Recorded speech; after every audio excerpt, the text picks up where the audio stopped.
He's Derek. Don't you think that life should be gay and gay and gay and gay and gay and gay and gay? She's Romaine. DerekandRomaine.com. So fucking convenient. It's on demand. It's right there when you need it, when you want it. There it is. This is Derek and Romaine. 2.0, bitches.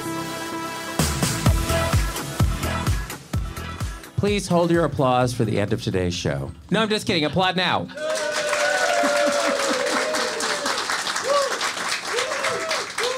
As you can tell, we didn't do any crowd work before the recording of this show. This is me, Derek Hartley, and I am here on the Norwegian Bliss in the middle of the ocean with some of our cruisers here along with us. And on this Hot Mex 2024 cruise, we have a special guest with us. A different family member. My mom has been on the cruises before, but this is the other side of my family. My sister Laura Lux is here, and she has a brand new book, Glitter and Glass. Please, a round of applause for Laura. Thank you. Thank you, everybody. Now Laura is way more glamorous than I am, obviously. There's some genes that I got that she did not get, and vice versa. But we will talk all about that as we discuss her memoir and our deep family drama that goes back many, many generations. Laura, I'm so glad to sit down and chat with you. Thank you. I'm so happy to be here. Now, my first question is, why did you want to come on this cruise with us? Well, it was about a year ago, and you told me about this, and I thought, I've got to spend time with Derek, and I need to meet Romaine. And I don't care where we go, as long as we're bumping along on a boat with some of his friends. That's why we came. And I said, Fred, you're coming along. And he goes, okay. So here we are. And how's it been going so far? Oh, wonderful. And we've met so many fantastic people already. Travis is my new best friend. Wait, where's Travis? Yeah, where's Travie Trav? Where's Travis? He's fine. Yeah, he probably was overserved. Okay, that's okay. Anyway. There are many other gays here for you to befriend. Great, don't worry. Great. So I told Fred, poor Fred is still in his Pepperdine class here. He's getting his master's, his MBA. And he's like, I have to scoot off and do a few classes. And I said, I'm sure there'll be plenty of people I could put my arm around and just walk around with. Keep me company. Exactly. So for people to sort of understand the Venn diagram of our lives here. So the listeners of our show are very familiar with my mother, Tracy. But Laura and I share a biological father. And we did not meet until 10 years ago, 11 years ago, somewhere around there, right? Right, 2008. Yes. So whatever that is. Oh, yeah. Oh, wow. That was even further back. Well, that was when we connected online, and then we met in person after that. But right. yes, right. That was when we connected online through your mother. Mm-hmm. Which we will talk about with the book. Mm-hmm. So for people who don't know, our biological father, he was something of a chronic romantic liar for an extended period of time. And he married once. Had 2 kids there, had slept with a car hop, had a kid there, married Laura's mother, had Laura. My mother had me while still married to Laura's mother, and then Laura's mother had one more. So there's 6 of us all total, but on a scale of 1 to 10, 1 being impossible, 10 being absolutely any second now, what are the chances that you think there's more than 6 of us? Oh, I put it at 11, Derek. I mean, come on. We stopped our research around 1971. Yeah. So there's got to be more. We know he didn't get a vasectomy then, No. so it's absolutely No. possible that it has continued on. Yeah. First of all, tell me a bit about why you wanted to write this book and share your story. Well, we all have unique stories, right? And mine was quite the roller coaster as far as, being married 4 times, encore bride. I'm not ashamed. But anyway, and the color of the backstory of the donor, who we call the biological father, and all of the bumps and the things that went along with that.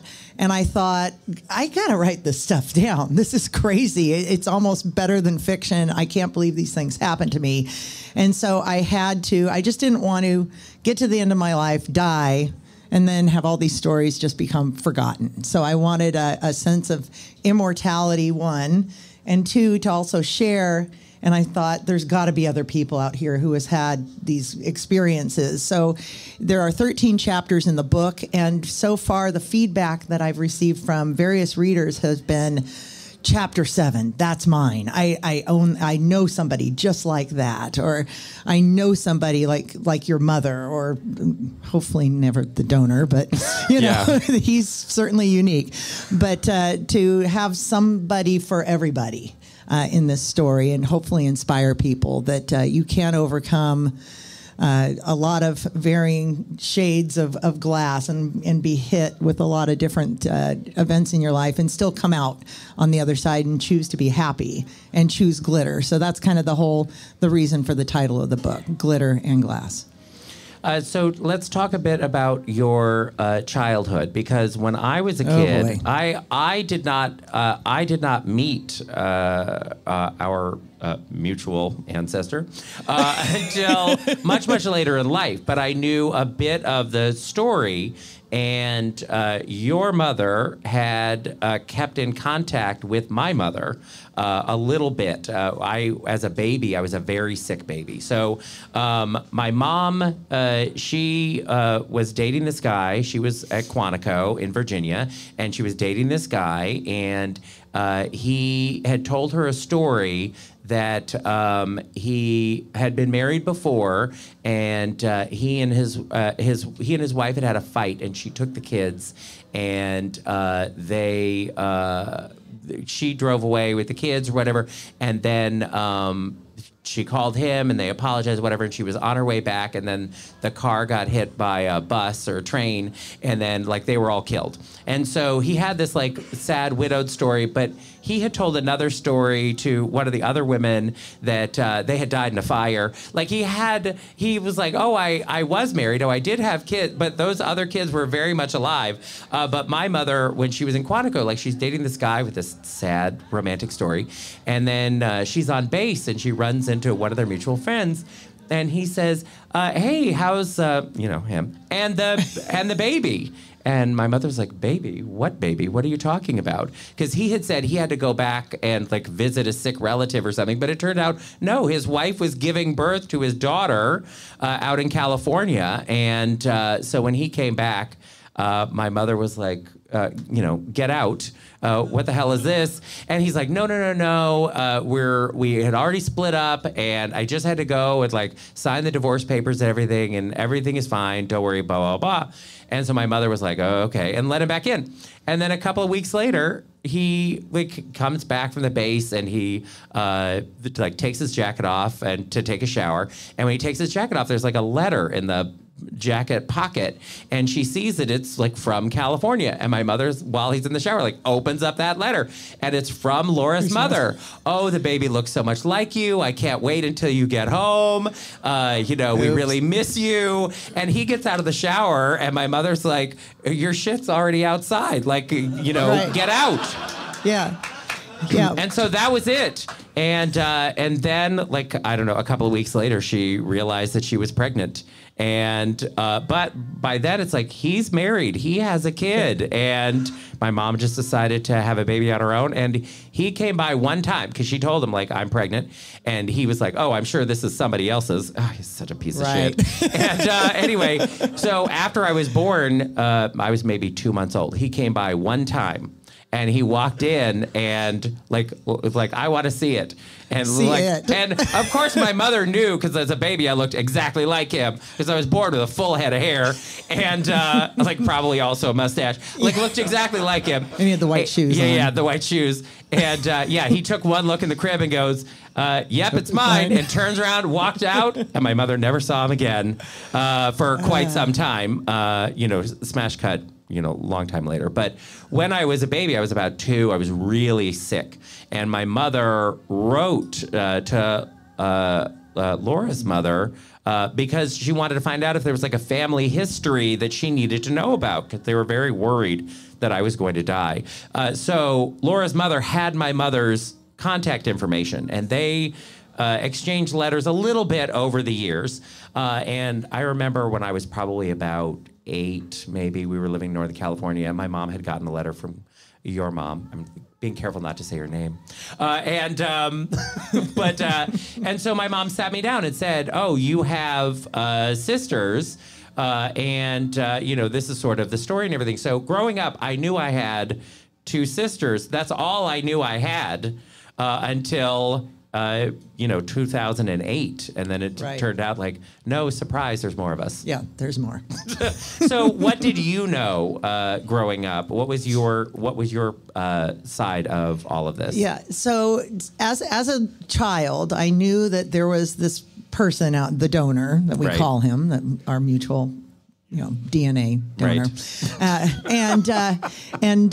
My mother was married to him for a short time. And of course, she believed that he was never married before, never had any children. And then that came out while she was quickly getting married to him, because at the time, most women, or at least my mom did, she found out she was pregnant, went oops, and did the nice Catholic girl thing. She got married right away. Yeah. And then you start to do the math, and I was like, wait a minute.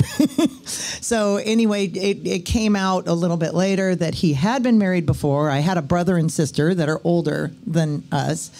And I don't understand why the lying. It was just very interesting. And so that mother also started befriending my mom, and they started sharing stories and that kind of thing. And so I knew that there were these others, and I saw pictures of Derek when we were little, 4 or 5, 6 years old. And I'm like, oh my God, he has the same obnoxious bowl haircut like I do. It's me, but I'm a boy.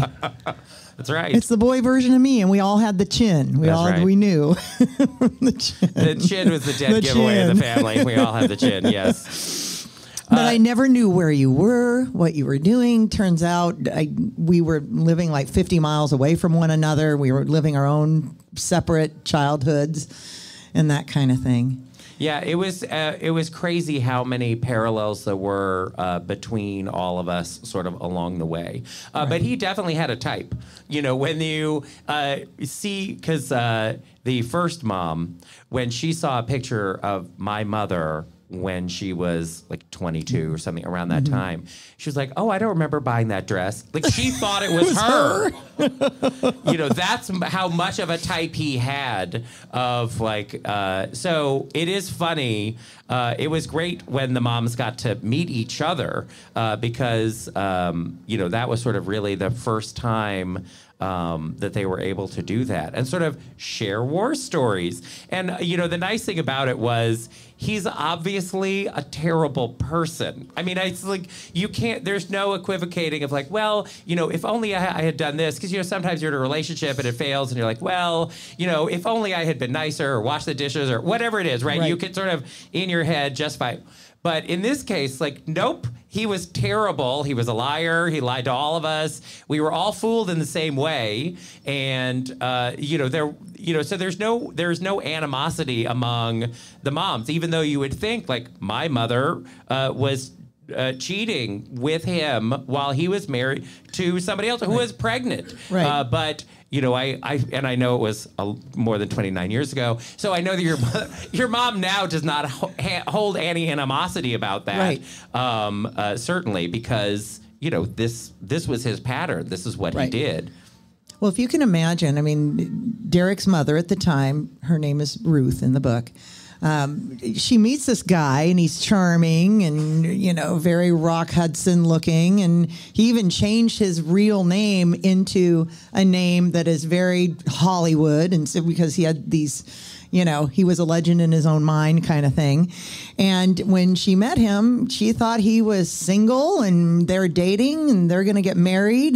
But in Virginia, and meanwhile, we're in the San Diego area, and he has a wife, a baby on the way, me, And the story ended up going is that there was a call, and he was out, back east, and there was this phone call, and he said, "Oh my God, I've got to go. My father's having a heart attack. He's in San Diego. I've got to go." And he had the nerve to leave my grandmother's phone number with his mother. Right. And said, this is Aunt B. If you ever need to get a hold of me, oh my gosh. So he flies out of there, goes to San Diego, misses me being born, and there I am. It's February. Baby Laura comes into the picture, and then she calls the house concerned. Oh, I wonder how the father's doing. Is he okay? And then Beatrice answers the phone. Hello, and oh, I'm Ruth, and is everything okay? Is everything, what do you mean, father? No, there's no heart attack. You mean the baby? His wife just had a baby, and she goes, "Oh no, ma'am, I'm the fiance." And Aunt Beatrice goes, "No, I'm not Aunt B. I'm his mother-in-law, and this phone call is over." Yeah. And she hangs up, and his mom's like, "Oh crap, now what do I do?" He's coming back. And she's throwing the stuff out in the snow. You get out of here. And, so she wasn't the mistress in the fact that she knew that this guy had a whole nother life, But it's fun. It's funny that even without the internet, people somehow manage to get caught. I don't know what it is. Well, he wasn't good at it. He wasn't good at it. I mean, this was a really thing. Is he wasn't good at keeping up with his own lies over time. And I mean, he was sloppy. Yeah. And the women were smart. Like that was the thing is he fooled them for a bit because he was good looking and he had a nice line and everything. But at a certain point, they realized, no, this is not, the things here are not right. And like all the time. And, my mom sort of talked about this of sort of against her better judgment of like, well, he was pretty convincing in the moment. And, he was good looking, whatever, you're young. And it's like, well, all right, we'll see how this goes. But it's different when there are kids involved. I mean, that I think is, because at first you're just like, well, I'm dating a guy. And if he turns out to be a liar, who cares? Because we're just dating. But once you have kids, like, no, there's a lot more at stake here than just how good looking somebody is or, what their lie is. Right. And it's kind of, I think now in hindsight, it's a bittersweet that he never did show up. It's like, just go. Derek ended up having a wonderful, from what I understand, great upbringing. I did too. Well, somewhat. But there's other things there. But it's kind of nice knowing that he was never in the mix. I mean, he even left his own mother. Like 1974 was the last time she saw him. I don't even know if there's any psychologists in the room that even know what that's called, but it was just very bizarre. This human. But she had, she had other kids, and she always had a candle in the window for him. Yeah, like he was just the greatest thing, and he'll be back any second now. Like he just went to the store for a pack of smokes. Right. Yeah, she also was in this. She was in this deluded place of my favorite son is going to come back for me. And, but he did not. Yep. Nope. It's disturbing. Now you saw him as a teenager, right? Correct. All right. Yeah. How did that go? Yeah. So when I was 18, I got very curious, and as 18-year-olds are, or 7, whatever, and you think, where did I come from? Even if, let's say, you knew you were adopted, or you knew, there's just something kind of itching your mind, going, what do they look like? And my mother never spoke ill of him. We just didn't talk about him at all. And so I thought, it'd be kind of neat to find him out. She goes, she gets in the file thing. Oh yeah, here it is. Let's see, D, donor. Oh yeah, here's the address. And she pulls out this he always had a P.O. box. You gotta have a P.O. box, when you're when you're sketching on the run. When you're sketchy and on the run, they can't serve you at a P.O. box, right? So he had this P.O. box in Marina Del Rey. And I'm like, oh my gosh, it's like right up the road. I lived in Orange County. Oh my gosh. And he was hidden in plain sight. And I found him through his attorney, of course, and connected with him. And he had a good line. He looked like the pictures, but 100 pounds heavier. And with that mustache, that weird, Terrible yeah. mustache. Yeah, it's awful. Thank God I cannot grow a mustache. But yeah. And he I will had never this look like condo right on the water. And I thought, wow. And I write, and he had like smart magazines like Condé Nast out, and travel magazines and Time. And I thought, this guy's, and he had this Alan Alda like paperweight thing. It looked like maybe it was an award. Maybe he bought it. I don't know. But he looked impressive to me. And he had 2 bedrooms, And I thought, oh, maybe I can come live with my new daddy, And that wasn't going to happen.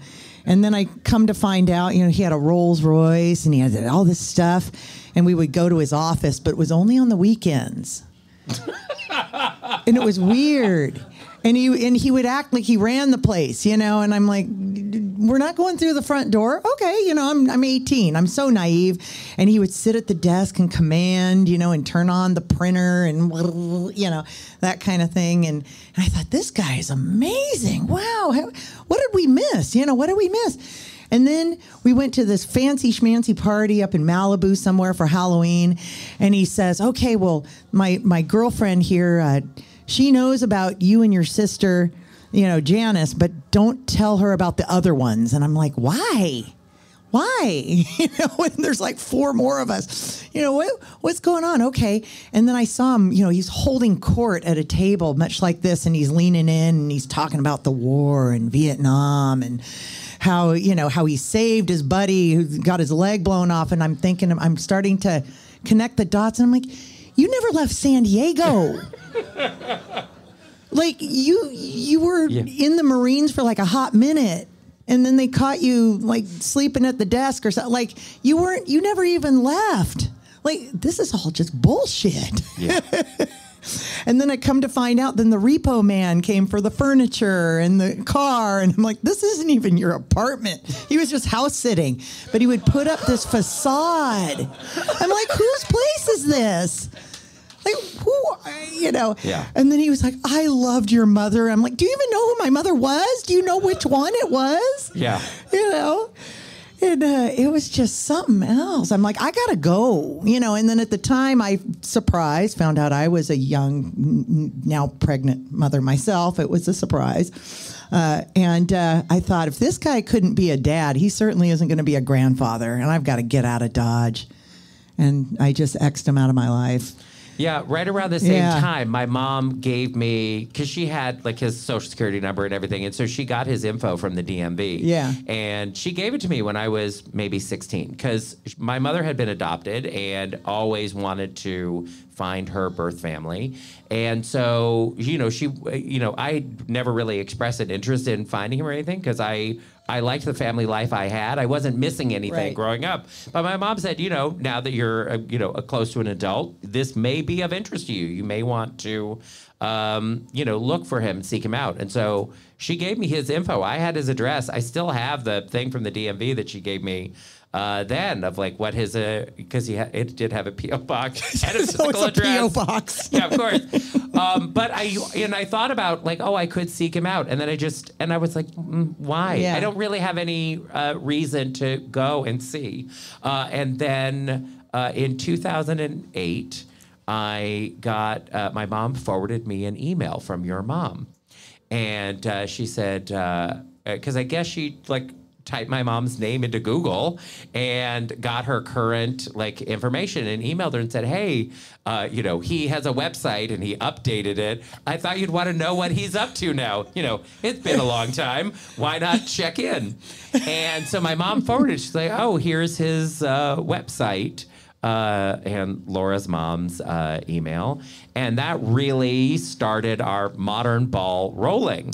Right. Because I had been doing other sort of genealogy stuff with my mother's mother, Doris, on her side. And so I had started to become interested in this. And I thought, okay, well, you know what? I'm interested in this now. And I'm an adult. And I do have these siblings. Maybe I should find out who they are.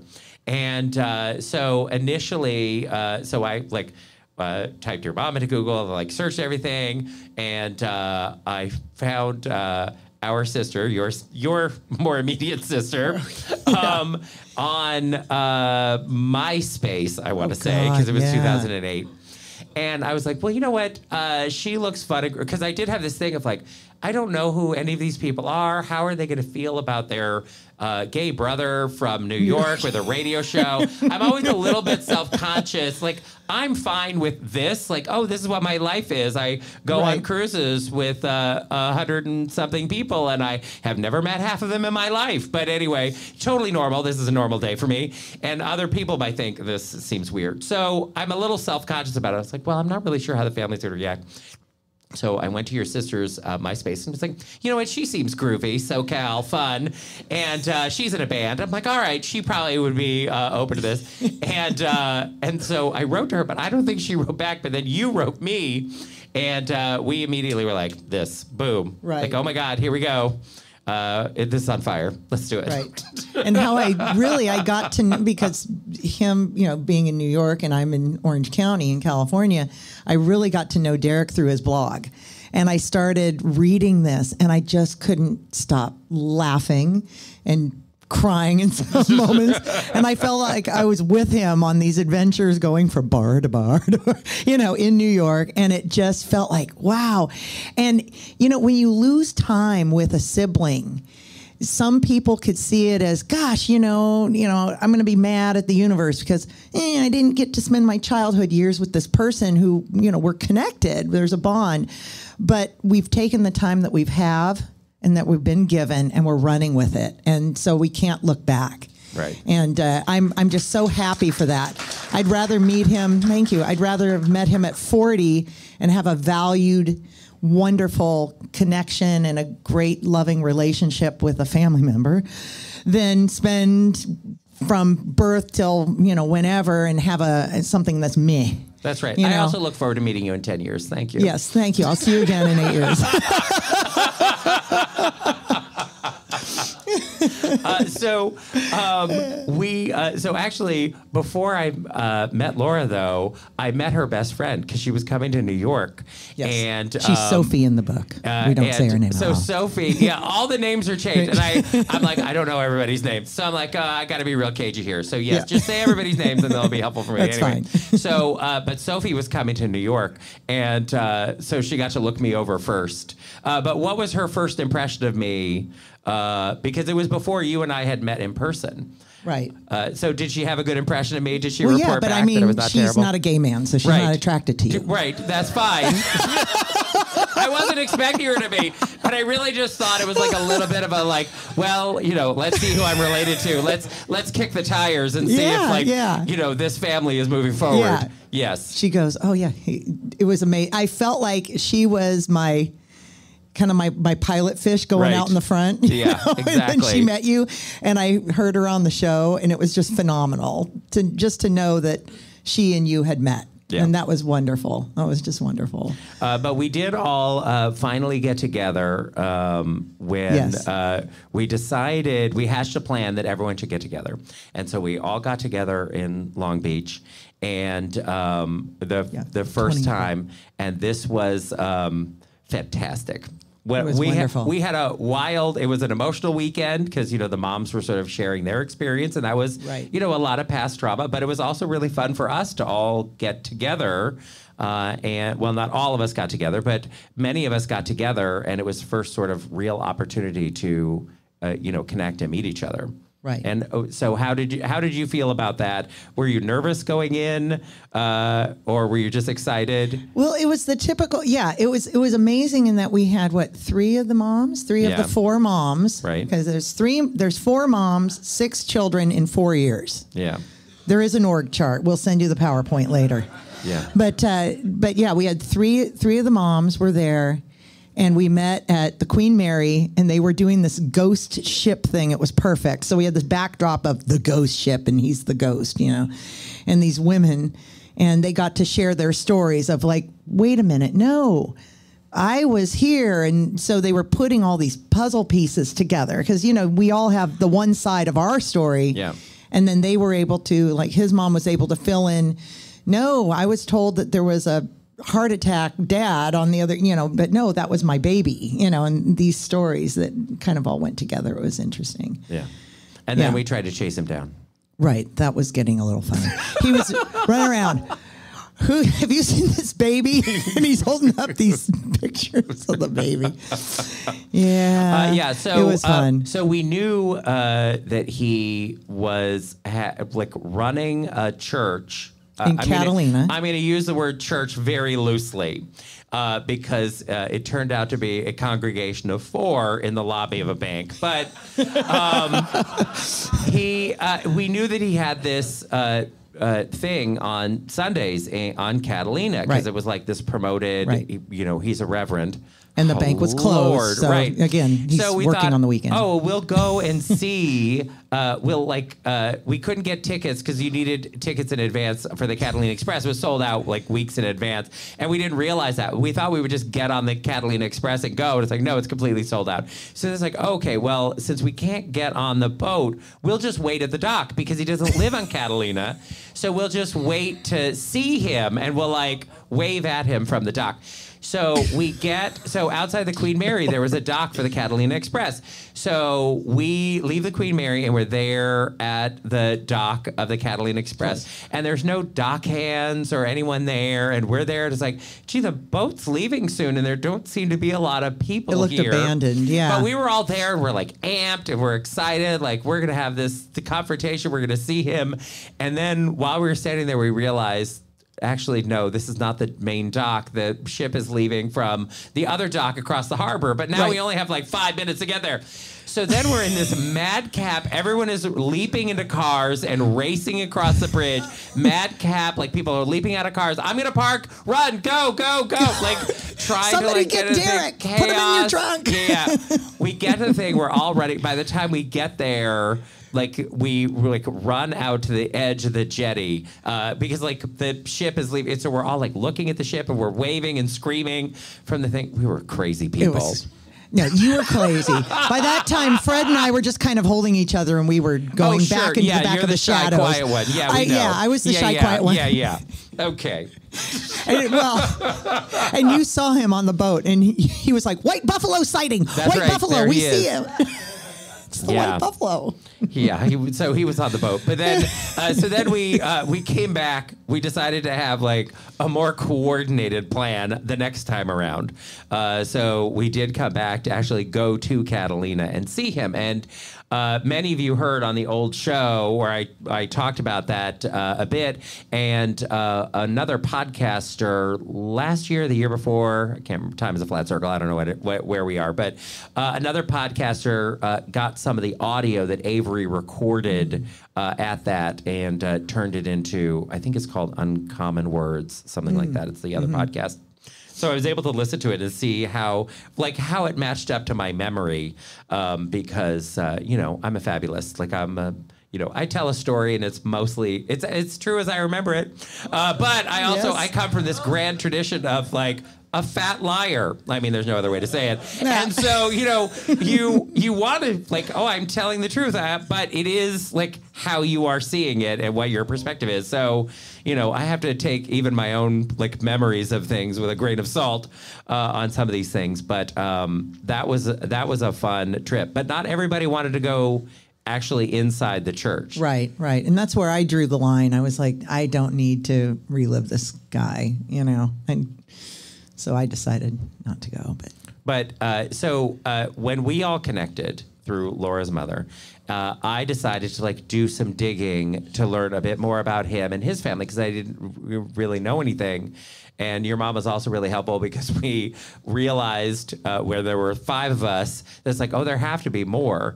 And your mom was like, I remember that there was like a paternity claim or something early on, and like click, click, click, dig, dig, dig, and we found our 6th sibling. There was sort of like a whispered, rumored kind of a thing, and then like she came into full view. And then I also, like, in digging into his family, found out that he had a brother, like a younger brother that he didn't know about.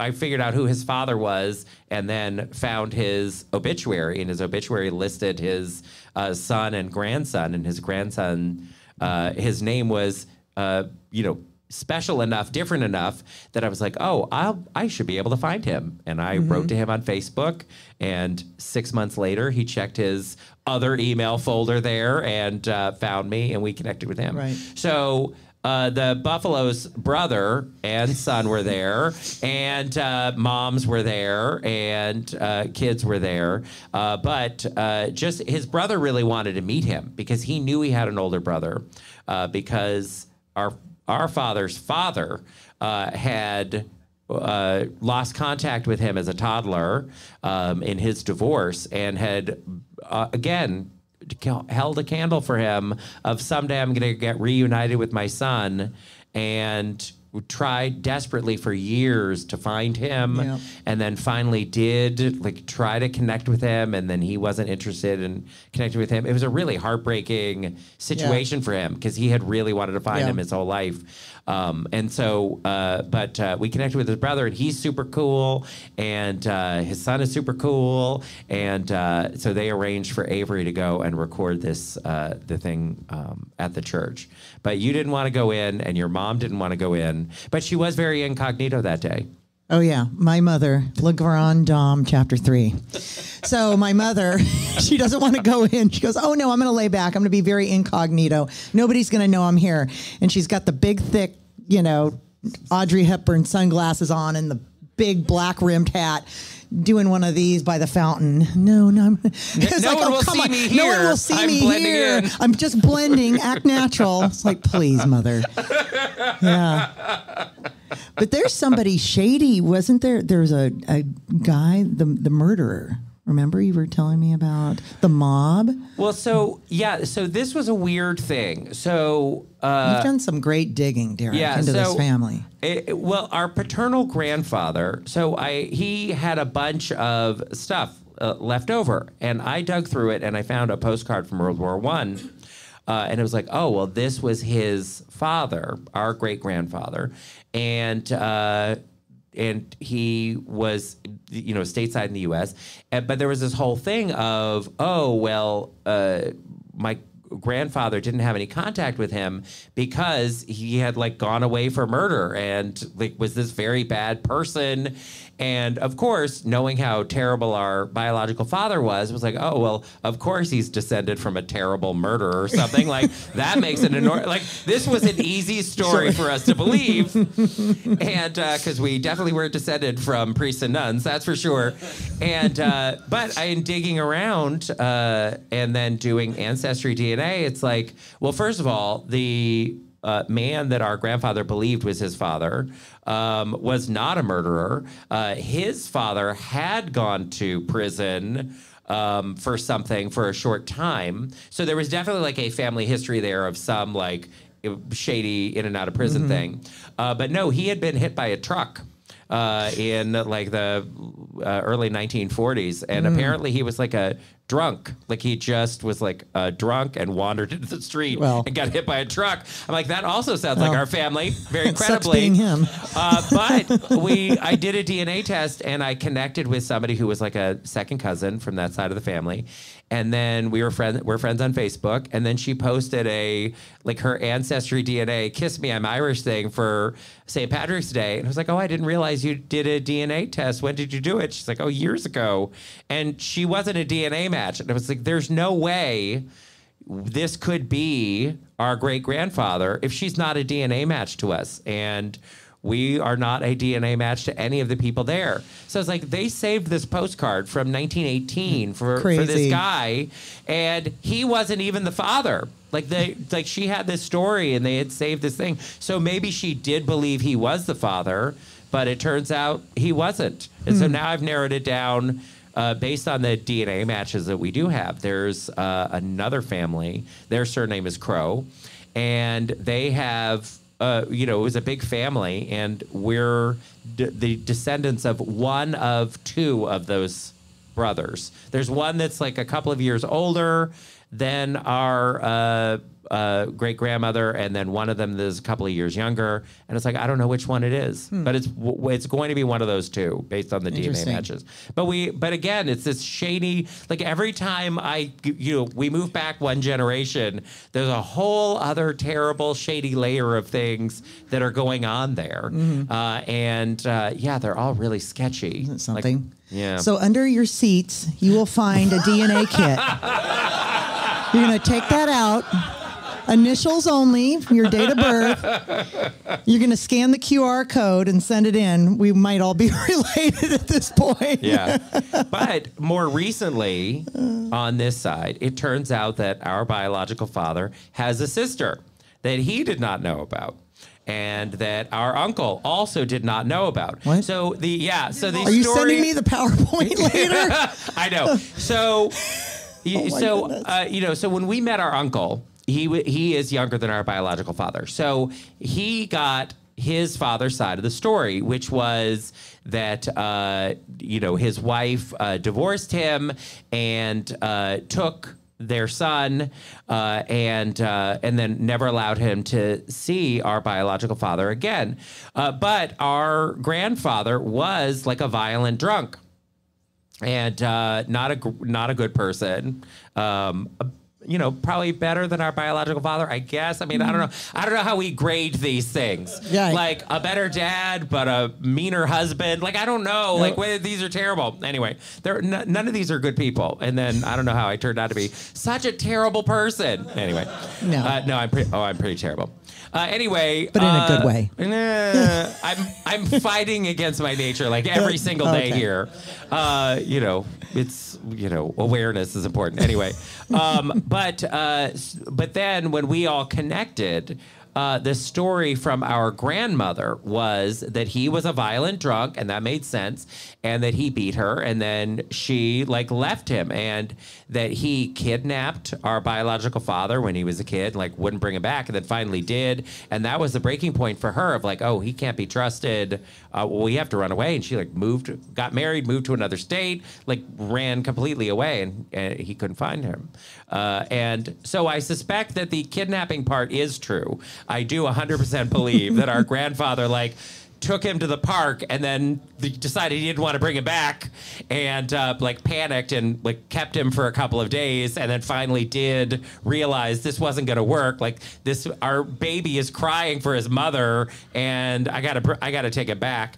Definitely, I 100% believe that happened. But I now based on this DNA match, I think he cheated on her, and the other woman showed up and was like, I'm having your baby. And it could be that it was a woman who knew them both, was a friend, a mutual friend.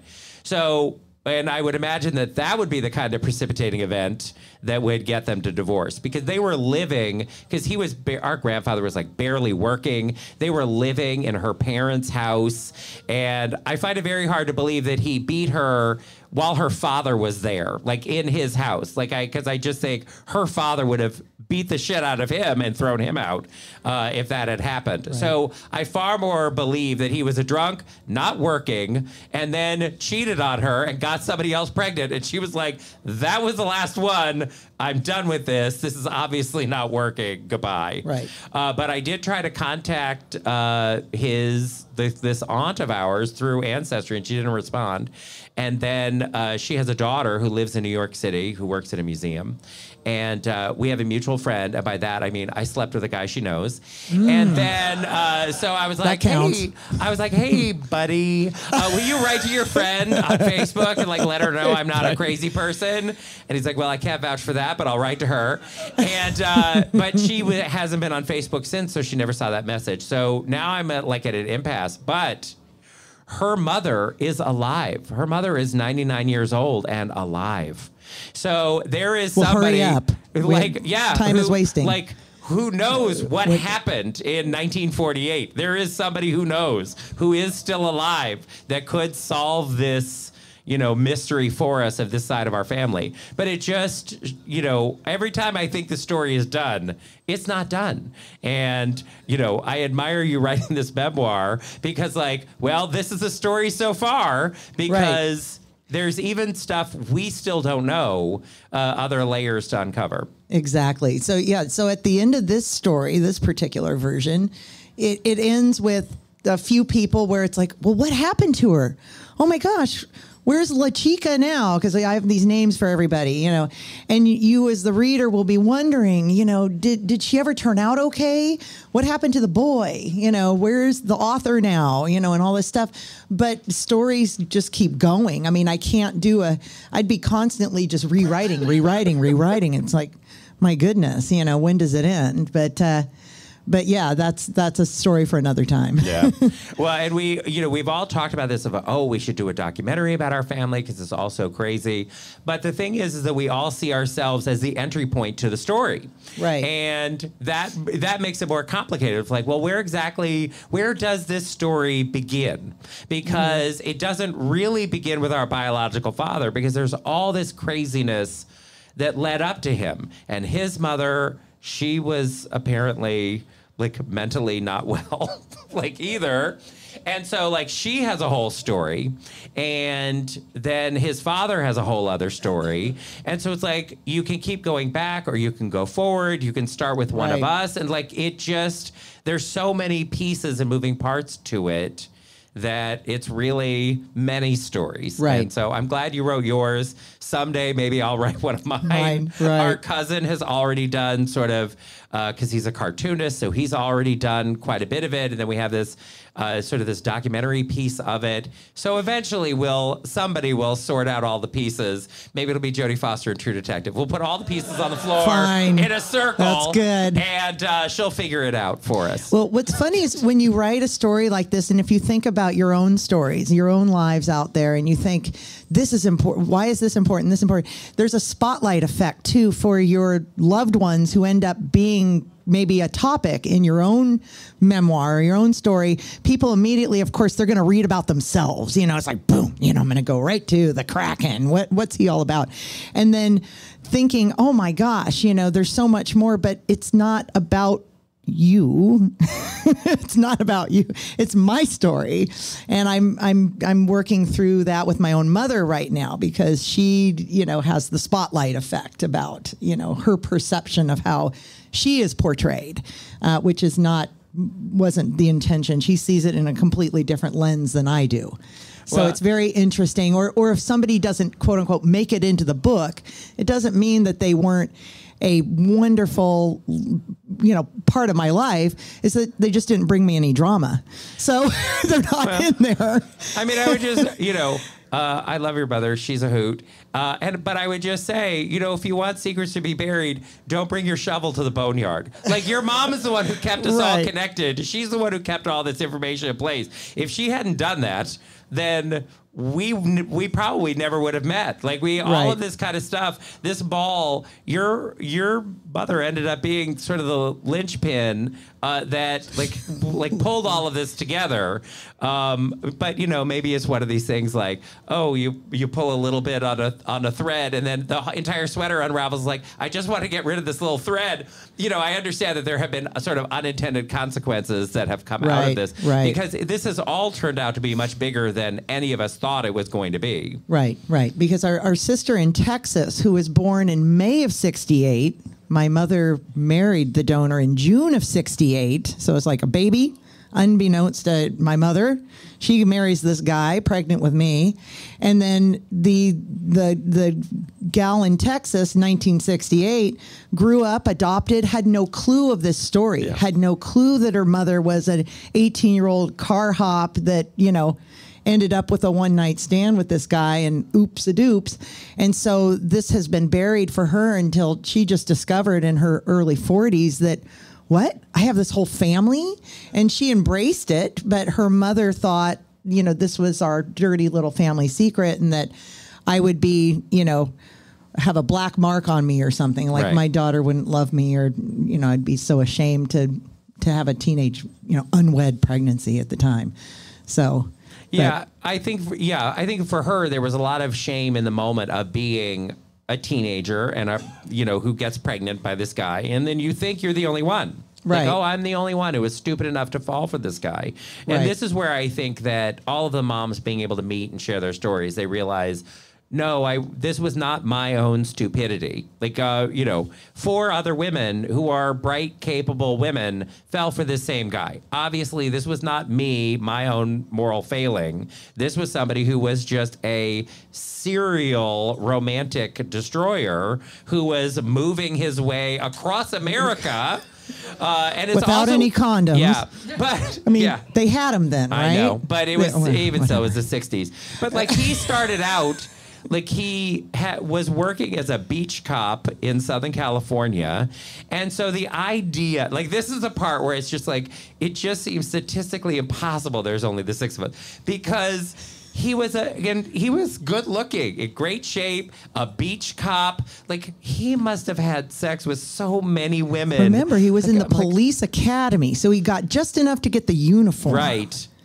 Well, know. and also enough to get caught in the patrol Your car. Yeah. Yeah. Literally with his pants down. Yeah, so he did like have sex with a woman in the back of the patrol car and like took his belt and pants off and then Left the gun on top of left the- the gun yeah, on what top an of the car idiot. and then like climbed in the back and the door closed behind them and then they were stuck naked in the back of the patrol car until another patrol car, I assume, driving by was like, Yeah. oh, what's this on the side of the road? And that was the end of his police career, and that's why he had to become a Marine. Like it was like he was out of options. There's a lot here of like, because his father, the same thing, just like a messy D-bag who keeps running out of options, and the same thing with him, just a messy D-bag running out of options as time goes on. But it's one of these things. Well, when you're in your early to mid 20s, it's cute. You can keep getting away with it. And then as you start getting older, and in his case, fatter, then, it's harder, to keep having this going. Right. But he's married again, and some woman does not know Just no his clue. full story. And that's where I told my mother, like, you've got to stop, Mom, because she kept going and going and digging and obsessed with this story. And I said, at what point she said, but I've got to warn her. Warn her. Why? Just let them live their lives. She'll figure it out or not. You can't save them all. But yeah, but when I met him in person and his wife called, or he was like, oh, I have to call my wife and let her know I'll be late because he hung out with us and we had pizza that he did not pay for. And he was real quick to not pick up the check. And anyway, but like he called his wife and he's like, oh, my brother is here. End of list. I'll tell you all about it when I get home. Yeah, because I was like, he wasn't going to tell her, oh, I have all of these other kids and they were here. And because I'm sure she does not know quite a bit of his life. And you could tell from the phone call, she wanted to know all about it. She wanted all the details because I think she knew there are a lot of mysteries here. There are a lot of things I don't know, a lot of pieces that don't add up. And so you could tell she was curious and he was not giving up that information. Right. But for me, it was such a weird experience because seeing him with his tiny congregation, like talking to the crowd and everything, I mean, my life was flashing before my eyes. It was really unnerving because our sentence structure and cadence is very similar, and I did not think that would be possible because I did not grow up with him. And like he was standing there, and I saw his profile, and I was like, I recognize that profile. It was all very upsetting, like really upsetting. Well, here's that goes back to the first when Derek and I met. I forget what restaurant it was at, but we agreed before the whole thing, we need to meet. And Right. you were in town in California. And I said, well, let's meet. It's 2008, whatever it was. And he's standing there by the front door of this, I don't know, it was classy, Applebee's, whatever, Probably. something like that. Let's meet at an Applebee's. Okay, so I think we met at the IHOP across the street it from was Disneyland. IHOP. Yeah, something like you brought that. your son, and he had no interest in this whole thing. Yes. And I stood there, and he's standing there, and, the eyes met. And then we walked toward one another. We gave each other a big hug. and I was standing about this close to his face, and we just started giggling. Yeah. We were laughing the same way, going. And I went, so weird. And I'm staring into his blue eyes, and I'm looking at the little chin, and I'm like, oh my God, I'm looking in the mirror. And suddenly, I'm a man. And I'm gay. And I love it. This is great.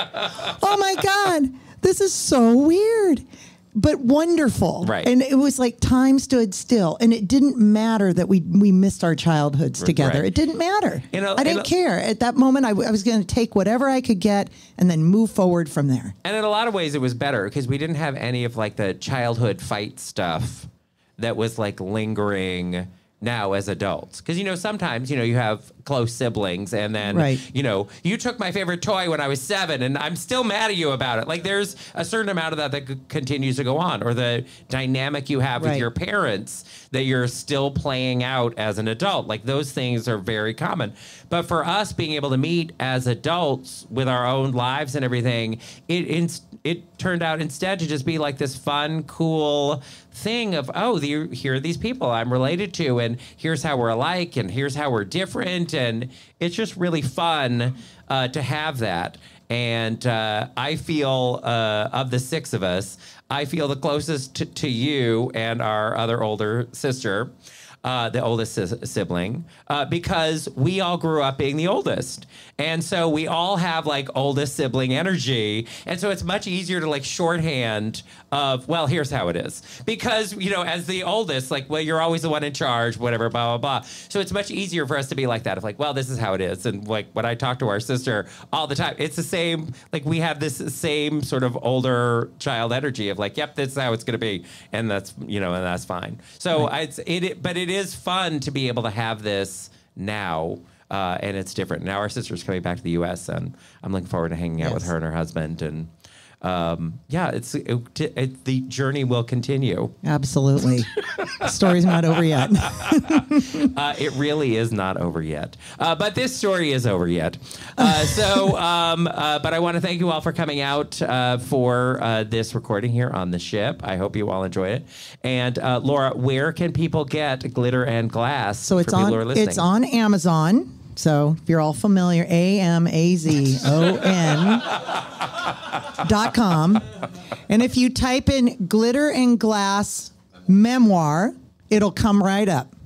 And it's pink, and this lady on the front kind of looks like me, but I sat in 3 hours of hair and makeup. So yeah. So anyway, that's it. And yeah, it's hardcover, so the audiobook, and Kindle as well. So those Kindlers out there, or those who like to, if you want to hear my voice in your car for about 5 or 6 hours, I read the whole damn thing myself. How did you like recording the audiobook? You know what?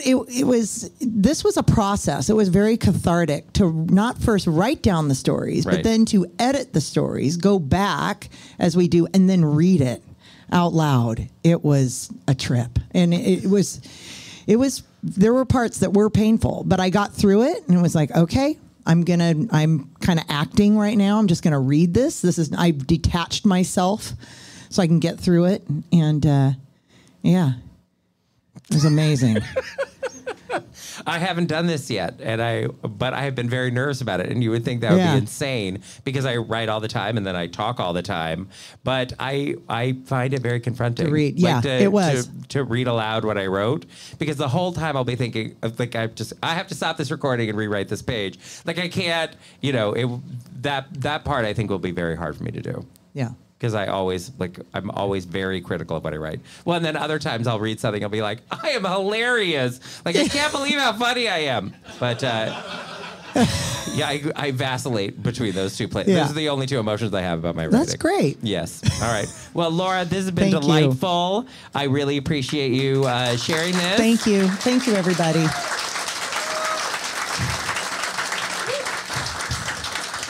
See, I'm not the only writer in this family The pressure's off of me. I don't have Yes. to keep, there is a book now. You can check out another piece of my story and Laura's story as well. Our thanks to Laura Lux, my own sister, for being with us. Her book is Glitter and Glass. It's available on Amazon. Glitter and Glass Memoir. When you search there, it'll pop right up.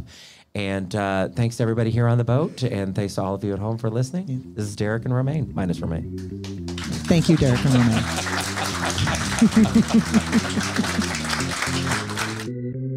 Can't get enough of the show? Follow them on Twitter at DNR Show or like them on Facebook. And don't forget to tell your friends to subscribe to DNR 2.0 at DerekandRomaine.com.